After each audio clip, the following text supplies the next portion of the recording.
Allahu Akbar, Allahu Akbar. Tariq al-mu'abbad, jalan yang lurus.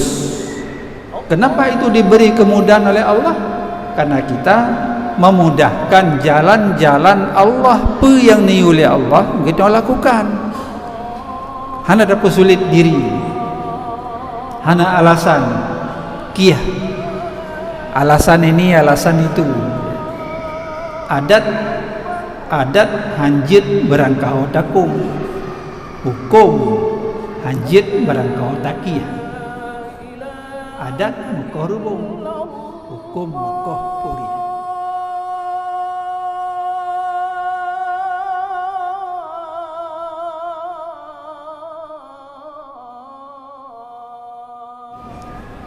Assalamualaikum warahmatullahi wabarakatuh. Alhamdulillah Rabbil Alamin, alladzi amarna bil ittihad wal ittisam bihablillahil matin. Asyhadu an la ilaha illallah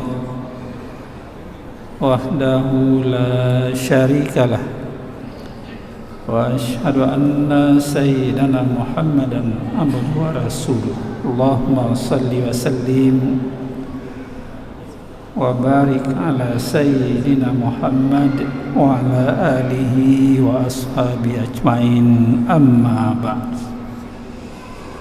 Faya'il hadirun wal hadirat rahimakumullah. Bapak Ibu jamaah maghrib serta para pendengar dimanapun berada, mari kita senantiasa bersyukur memuji Allah atas limpahan rahmat dan karunia-Nya. Mudah-mudahan kita terus meningkatkan kualitas ibadah kita lebih baik, lebih sempurna, dan mudah-mudahan kita yakin ibadah kita itu diterima oleh Allah Subhanahu wa taala. Salawat bering salam mari pula kita sampaikan kepada Rasulullah sallallahu alaihi wasallam, keluarga dan sahabat beliau sekalian.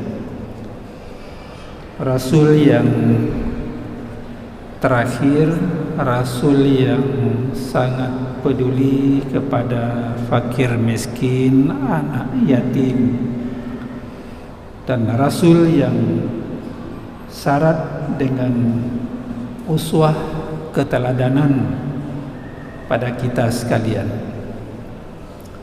Bapak Ibu jamaah yang dirahmati Allah Subhanahu wa taala, sambil kita niat i'tikaf di rumah Allah yang suci dan mulia ini, mari kita lanjutkan bahasan kajian kita, lanjutan dari apa yang kita sampaikan pada Ahad malam yang lalu.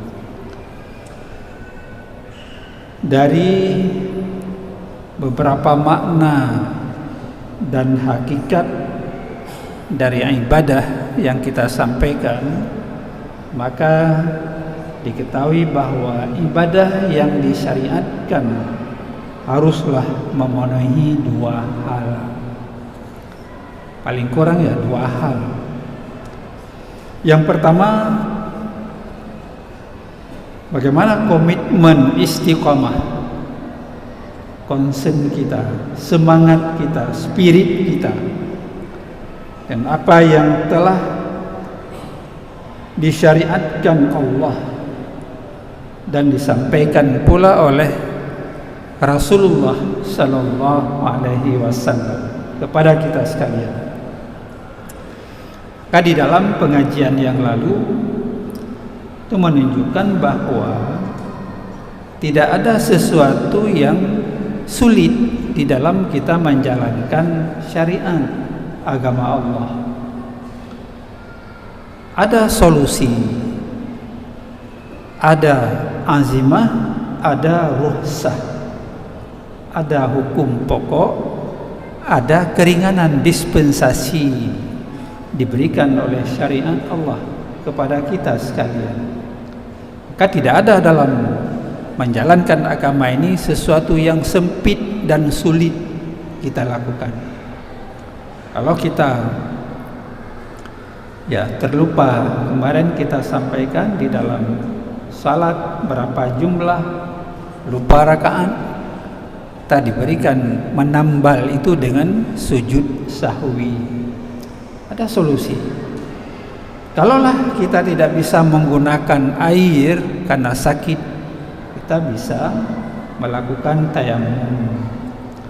Semua tidak ada yang sulit di dalam menjalankan syariat dan perintah Allah Subhanahu wa taala.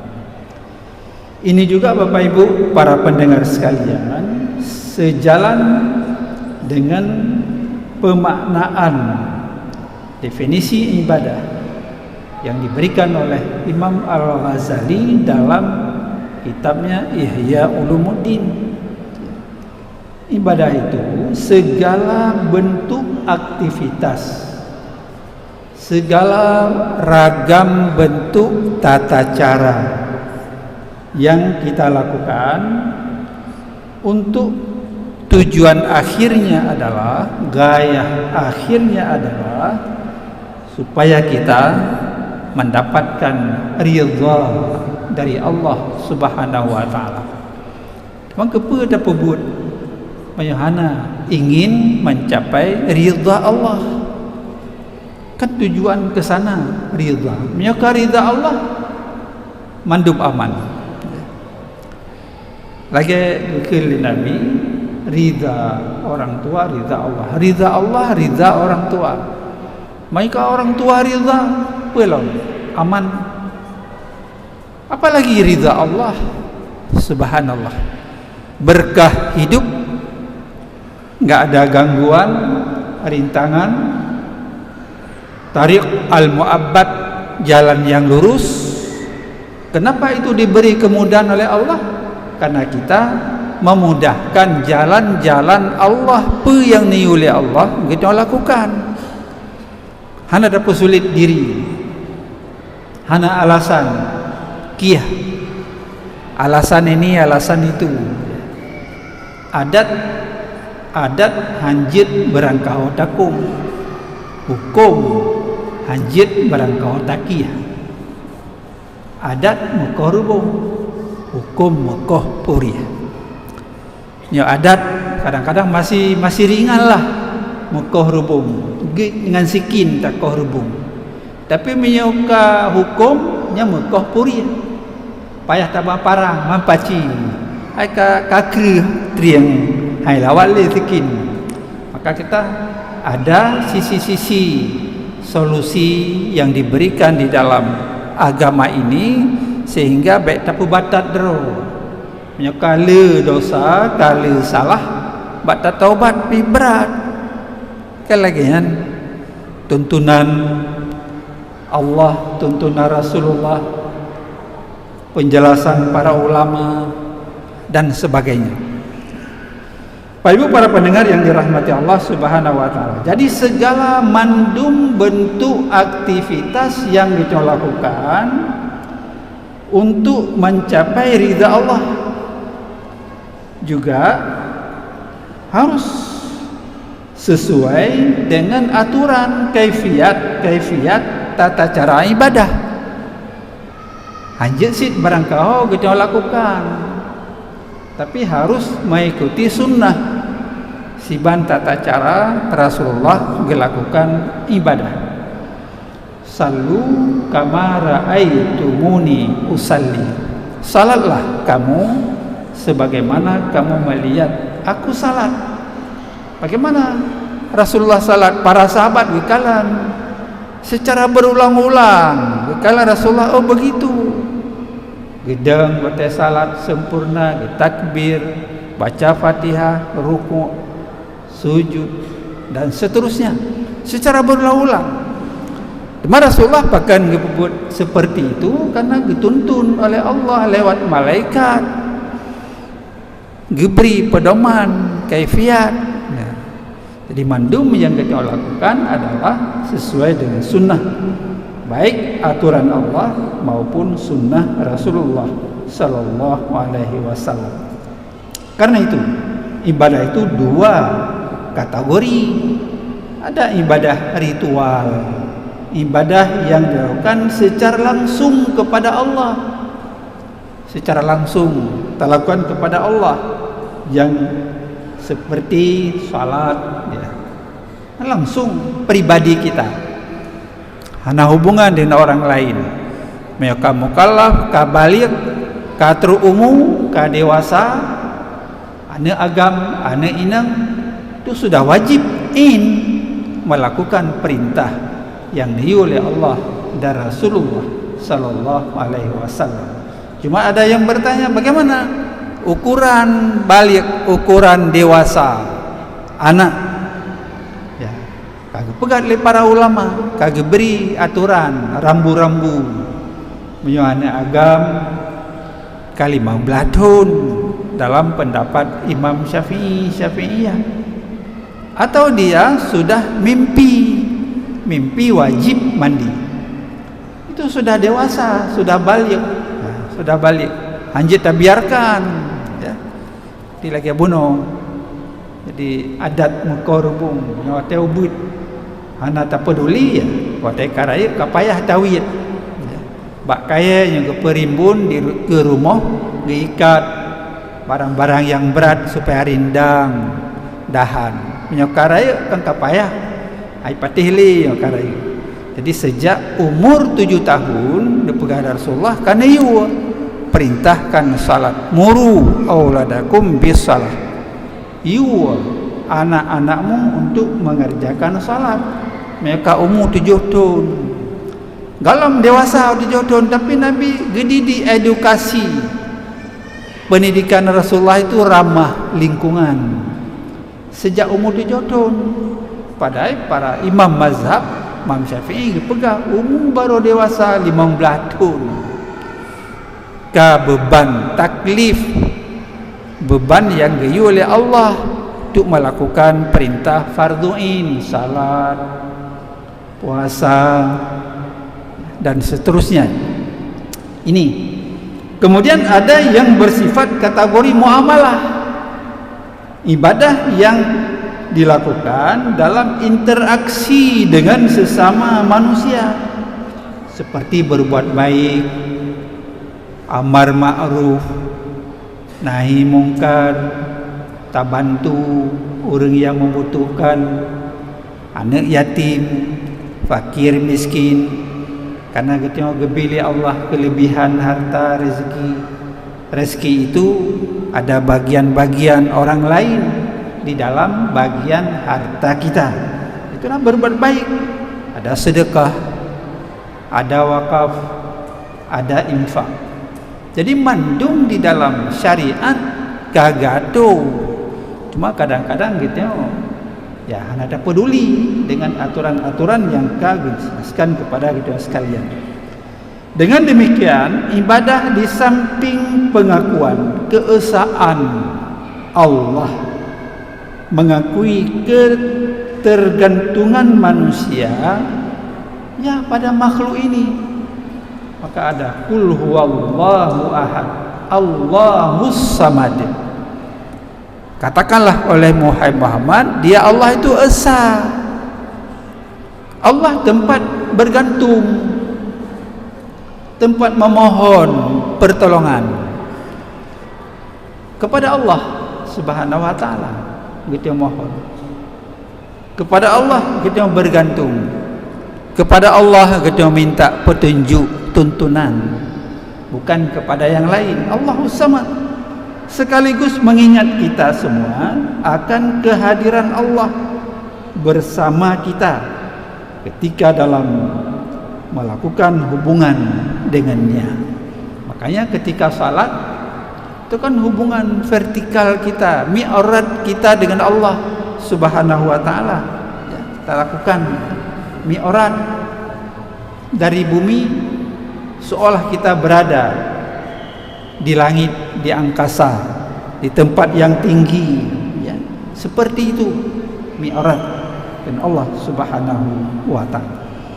Makanya ibadah tak pernah dia bertemu dengan kesyirikan. Ibarat minyak dengan air. Mungkin Bapak Ibu para pendengar sekalian, minyak dengan air itu menjampu Enggak mungkin, pasti tagawa-gawa, pasti pisah kembali dia. Jadi ibadah tidak bisa bertemu dengan kesyirikan. Menganggap ada yang lebih kuasa selain Allah Subhanahu wa ta'ala. Syirik itu penyakit ganas. Penyakit ganas. Kalau ada dalam diri manusia, wa may yusyrik billahi faka'annama kharra minas sama'i fatakhtafuhu at-tayru aw tahwi bihi ar-riyah fi makanin sahiq. Al-Hajj ayat 31. Orang-orang yang mensyirik, menduakan Allah dengan sesuatu yang lain, faka'annama kharra, itu seperti seolah-olah jatuh, orang yang jatuh dari langit diumpamakan. Fatakhtafuhu tayru, lalu disambar oleh burung, au tahwi bihi riyah fi makanin sahih, atau diterbangkan oleh angin ke tempat yang jauh. Begitulah diumpamakan oleh Allah Subhanahu wa ta'ala orang-orang yang mensyirik, menduakan Allah, menganggap ada yang lain yang lebih kuasa dari Allah Subhanahu wa ta'ala. Makanya kita selalu di dalam surat Al-Fatihah, kita ulang-ulang di dalam salat sab'ul masaniyah, 7 yang diulang-ulang, memperkuat konstruksi keimanan kita. 7 ayat surat Al-Fatihah itu mencakup, terakomodir ayat-ayat yang lain di dalam Al-Quran, walaupun dia 7 ayat. Maka ada Samudra Al-Fatihah ditulis, buku begitu luas pemaknaan dari surat Al-Fatihah yang selalu kita baca di dalam salat atau di luar salat, kita baca seharian. Alhamdulillahirabbil alamin, segala puja kepada Allah Subhanahu wa ta'ala. Allah yang pijit, Allah yang mengawasi, Allah yang menjaga, Allah yang menjalankan alam ini, kauniyah, berjalan planet-planet ini semuanya, termasuk kita manusia ini, karena ada iradah maunah Allah, kita dari pagi sampai sore, kadang malam mencari nafkah, mencari rezeki. Tapi semua ini karena ada qudratullah, iradah Allah, maunah Allah yang diberi kepada kita sekalian. Pak Ibu, para pendengar yang dirahmati Allah Subhanahu wa ta'ala. Dengan demikian, maka kita memahami bahwa sepatutnya lah kita mengambil pelindung kita ini yang sudah dijelaskan di dalam Al-Quran, baik lewat Al-Quranul Karim tuntunannya maupun lewat sunnah hadis nabawiyah yang sudah ditinggalkan, diwariskan kepada kita sekalian. Ya ayyuhan nasu zkuru ni'matallahi alaikum hal khaliqun ghairu. Wahai manusia, ingat gitu, bila ingat akan nikmat yang Allah berikan. Uzkuru ni'matallah, ingat belala nikmat Allah yang Allah berikan kepadamu. Siapa yang memberikan nikmat itu? Kami pertanyakan, hal khaliqun ghairu, apakah ada Tuhan selain Allah yang memberikan itu? Tentu tidak. Allah yang memberikan kepada kita. Allah memberikan kita sehat, hidup, rezeki, anak, kekayaan, rezeki dan sebagainya. Itu Allah yang memberikan kepada kita sekalian.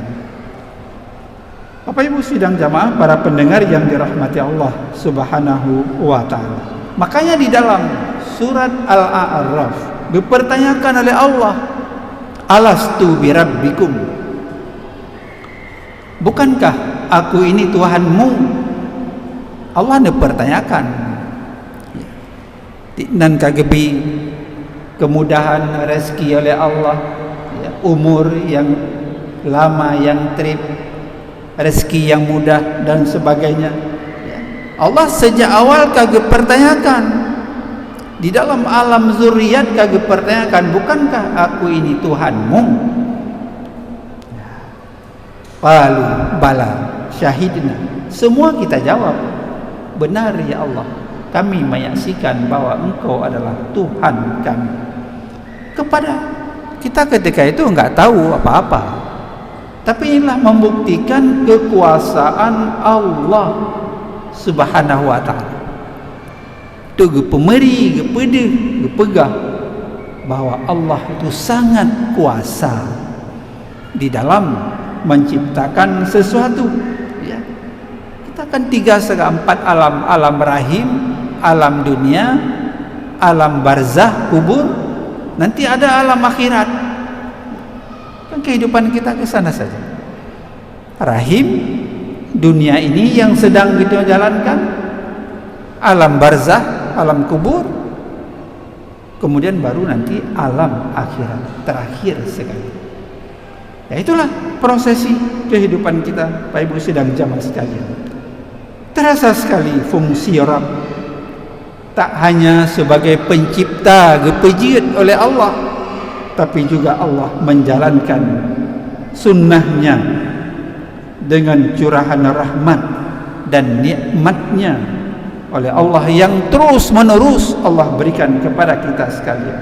Maka dipertanyakan, katakanlah, siapakah Rabb langit dan bumi?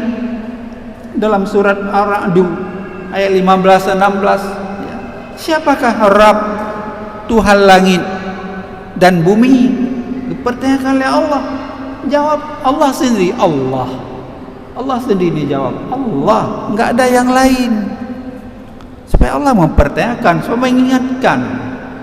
Maka dalam surah Ar-Rahman diulang-ulang lebih 30 kali, fabi ayyi ala'i rabbikuma tukazziban, maka dengan nikmat Tuhanmu yang mana lagi kamu mendustakan Tuhanmu?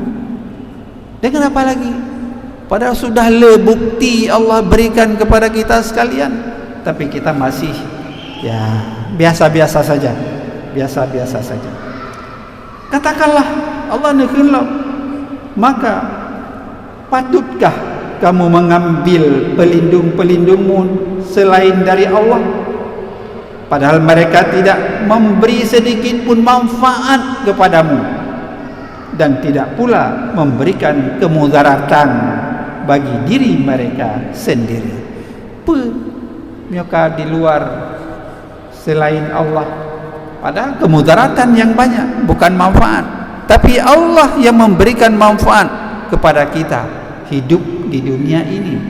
Kita bisa membayangkan bagaimana Bapak Ibu para pendengar sekalian, komitmen yang muncul dari hati yang ikhlas semata-mata mencintai Allah. Kan semata-mata kata dengan tulus, kesadaran hati yang muncul ini, kita mahabbah, mencintai Allah. Kenapa kita tidak mencintai Allah? Pada Rasulullah sendiri itu sangat cinta kepada Allah Subhanahu wa ta'ala. Rasulullah tidak pernah bergeser ruang-ruang yang tidak ada ibadah kepada Allah Subhanahu wa ta'ala. Rasulullah hamba Allah yang paling maksimal memanfaatkan media salat.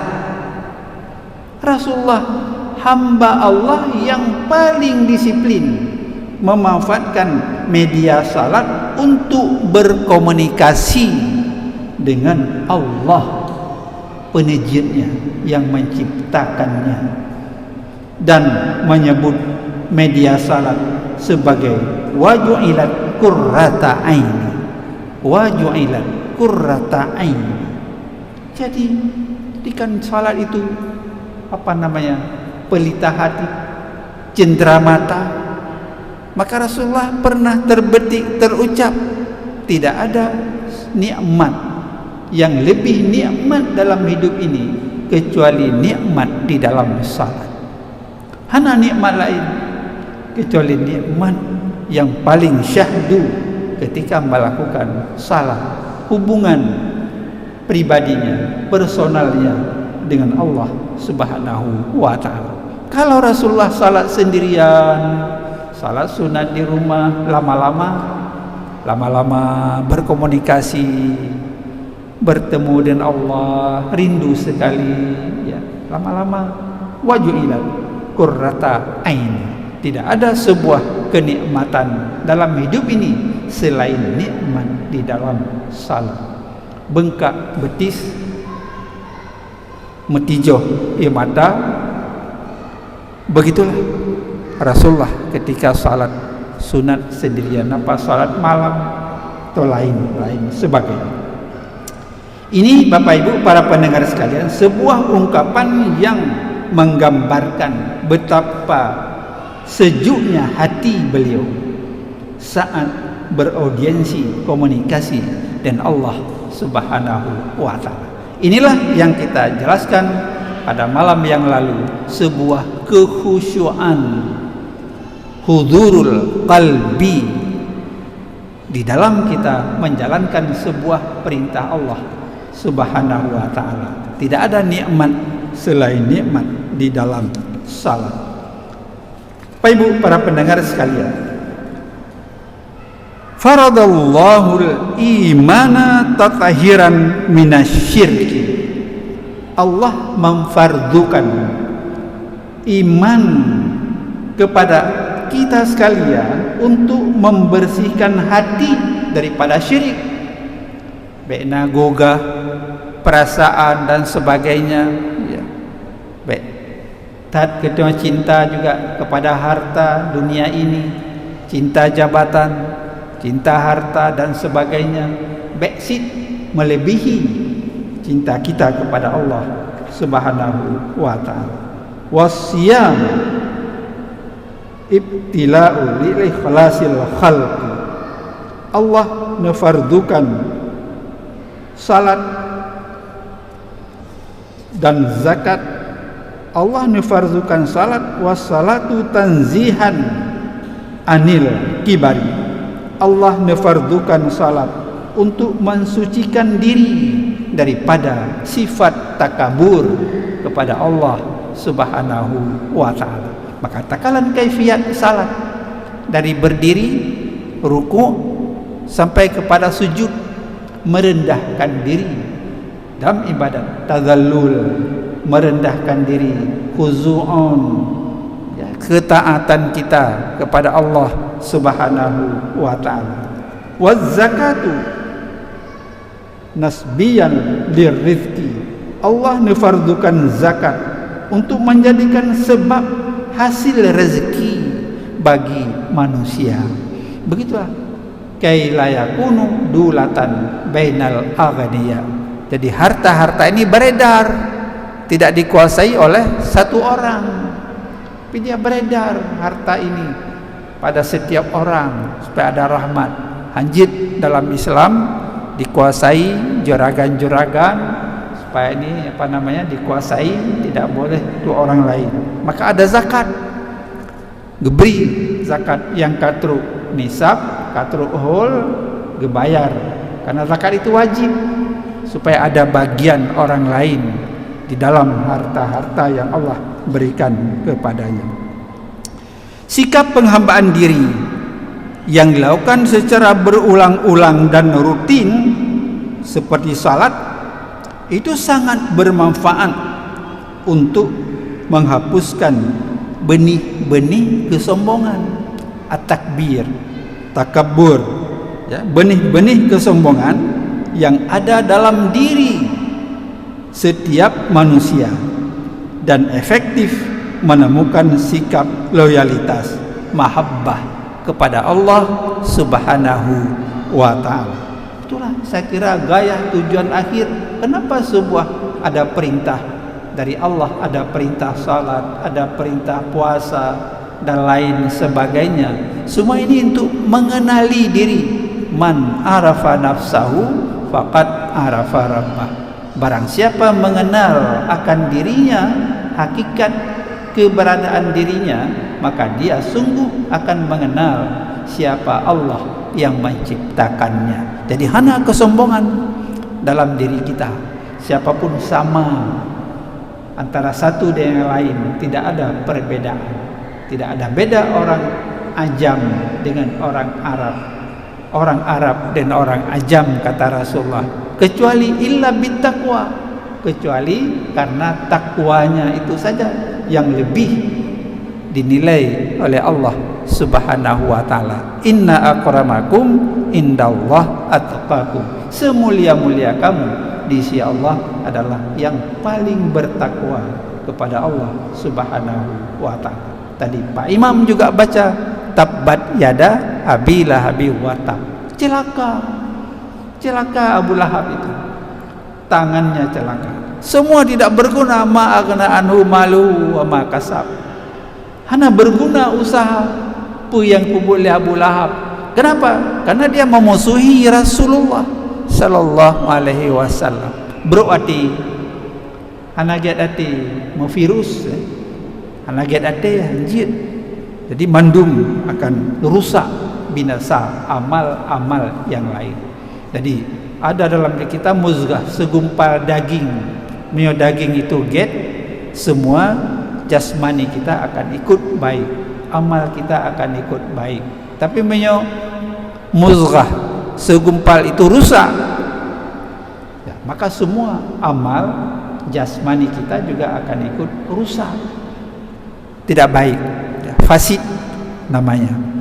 Bapak Ibu para pendengar yang dirahmati Allah Subhanahu wa taala, dari sudut pandang medis kesehatan, para ahli kesehatan juga mengakui bahwa saat seseorang sujud di lantai ketika salat, itu darah mengalir memasuki urat-urat saraf di dalam otak manusia. Kebanyakan uleh tu tajak sambil watih kin darah agak berat menyai pompa, hana 3 pompa le kan naik watih. Tapi dengan orang salat stabil dengan sujud di lantai, darah itu akan normal, lancar kembali ke otak.